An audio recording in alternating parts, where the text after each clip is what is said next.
পৃথিবীটা যত বড়, ইউটিউবার রুহি চ্যানেটের পদচারণাটাও তত বিশাল। ভয়ঙ্কর গুহা, বিপজ্জনক পাহাড় কিংবা নিষিদ্ধ সব এলাকা, রুহি চ্যানেটের এক একটা কন্টেন্ট যেন এক একটা দুঃসাহসিক অভিযান। শুধু অজানাকে জানার উদ্দেশ্যে তিনি পৃথিবীর প্রতিটা কোণায় চষে বেড়ান। মূলধারার খবরও যেখানে পৌঁছায় না, তিনি সেখানে পৌঁছে যান।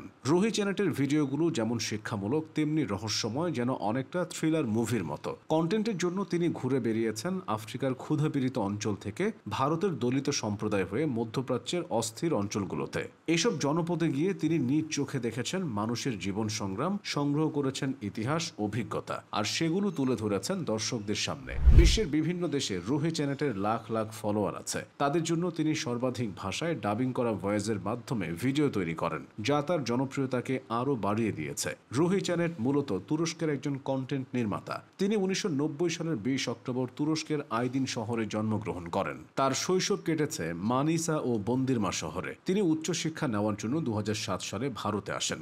ভারত থেকে স্নাতক ডিগ্রি নিয়ে 2011 সালে আবার নিজ দেশে ফিরে যান। তার ইউটিউব ক্যারিয়ার শুরু হয় মূলত 2012 সালে। তবে সেটা কোনো সাধারণ ভ্লগ বা রিভিউ কন্টেন্ট দিয়ে নয়, ছিল সম্পূর্ণ ভিন্ন এক ধারার সূচনা। শুরু থেকেই রুহির লক্ষ্য ছিল এমন সব জায়গায় আলোকপাত করতে হবে যেখানকার গল্প সাধারণ গণমাধ্যমে আসে না, যেগুলো হয়তো কারো জানা নেই কিংবা জানার ইচ্ছেও নেই। এই উদ্দেশ্য থেকেই তিনি শুরু করেন তার অসাধারণ অভিযাত্রা। রুহির ভিডিওর সবচেয়ে বড় বৈশিষ্ট্য হলো বৈচিত্র্য ও গবেষণা নির্ভরতা। তার প্রতিটি ভিডিও তৈরি হয় লম্বা পরিকল্পনা নিয়ে। তিনি শুধু ভিডিও ক্যামেরা হাতে নিয়ে ঘুরে বেড়ান না, বরং তার আগেই পড়ে নেন সে অঞ্চলের ইতিহাস, সংস্কৃতি, সমাজ ব্যবস্থা, এমনকি রাজনীতি। তারপর তিনি সেই এলাকার মানুষের সঙ্গে কথা বলেন, তাদের জীবনযাত্রা পর্যবেক্ষণ করেন, নানা প্রশ্ন করেন, অনেক সময় তাদের দৈনন্দিন জীবনে মিশে যান। এর ফলে তার ভিডিওগুলো শুধুমাত্র ভ্রমণ কন্টেন্ট নয়, বরং হয়ে ওঠে এক একটি গবেষণামূলক প্রতিবেদন, যেগুলো দেখতে গিয়ে দর্শকরা বিনোদনের পাশাপাশি অনেক অজানাকে জানেন, নতুন করে ভাবার সুযোগ পান।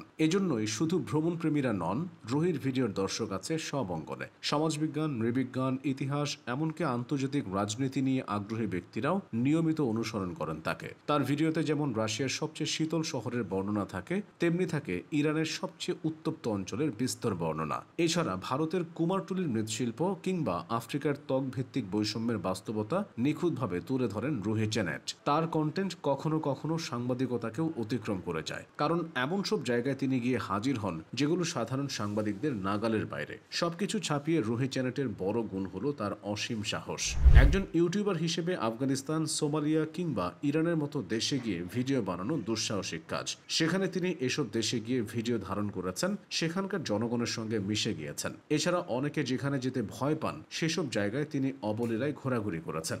তার লক্ষ্য পরিষ্কার, যেভাবেই হোক নতুন নতুন অভিজ্ঞতা নেওয়া এবং পৃথিবীকে সত্যের আলোয় তুলে ধরা। রুহির ভিডিওগুলো ইউটিউবের প্রচলিত ধারণার বাইরে গিয়ে হয়ে দাঁড়িয়েছে এক ধরনের নন ফিকশন সাহিত্য, যেখানে চরিত্র আছে, সংকট আছে এবং আছে অজানাকে জানার এক তীব্র আকাঙ্ক্ষা। সামাজিক যোগাযোগ মাধ্যম ও ইউটিউবের যুগে অনেকেই শুধু ভিউয়ের পেছনে ছোটেন। সেখানে রুহি প্রমাণ করেন জ্ঞানভিত্তিক কাজেরও বিশাল সংখ্যক দর্শক গড়ে তোলা সম্ভব। তার ইউটিউব চ্যানেলে এখন কয়েক মিলিয়ন সাবস্ক্রাইবার রয়েছে। ফেসবুক সহ সোশ্যাল মিডিয়ার অন্যান্য প্ল্যাটফর্মেও তার লাখ লাখ দর্শক আছে। রুহি চ্যানেটের দুঃসাহসিক পথচলা প্রতিনিয়ত নতুন অভিজ্ঞতার জন্ম দেয়। তিনি থেমে যান না, বের করেন নিত্য নতুন রহস্য।